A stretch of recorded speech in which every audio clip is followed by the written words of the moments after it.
Saudi আরবে কি সত্যি শেষ হয়ে যাচ্ছে কফালা প্রথা? প্রবাসী ভাই, যদি এই ভিডিও মিস করেন তাহলে মিস করবেন আপনার ভবিষ্যৎ জীবন বদলে দেওয়ার এক বিশাল সুযোগ। প্রিয় প্রবাসী ভাই ও বোনেরা, আপনারা যারা সৌদিতে কাজ করেন, আজকের এই খবরটি আপনার জন্য জীবন বদলে দেওয়ার মতো।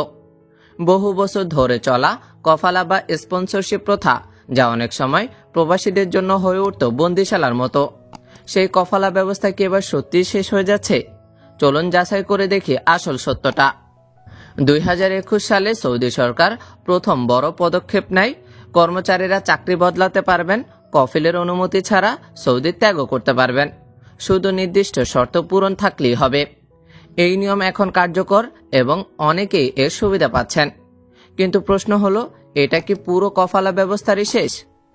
জুলাই 2025 সৌদি সরকার আনুষ্ঠানিকভাবে ঘোষণা করেছে এক নতুন স্কিল ভিত্তিক ভিসা সিস্টেম, যেখানে কফিল নয় বরং আপনার দক্ষতা, চুক্তি ও সরকারি অনুমতি হবে নিয়োগের মূল ভিত্তি।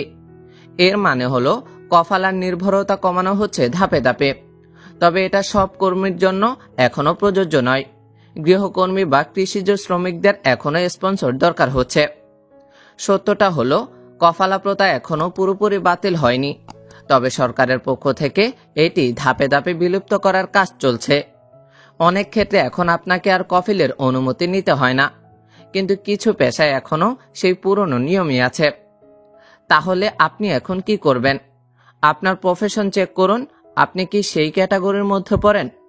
অ্যাপ শেয়ার বা মুকিম অ্যাপে ঢুকে নিজের স্ট্যাটাস যাচাই করুন। ও সবচেয়ে বড় কথা, নিজেকে দক্ষ করে তুলুন, কারণ স্কিলই এখন আপনার সবচেয়ে বড় স্পন্সর। এই ভিডিও যদি আপনার একটু উপকারে আসে তাহলে লাইক দিয়ে সাপোর্ট করুন। এমন সময় উপযোগী আপডেট পেতে সাবস্ক্রাইব করে বেল আইকনে ক্লিক করুন। আর হ্যাঁ, কমেন্টে লিখে জানান আপনি কফালা সংস্কারের এই পরিবর্তনে কতটা উপকৃত হয়েছেন।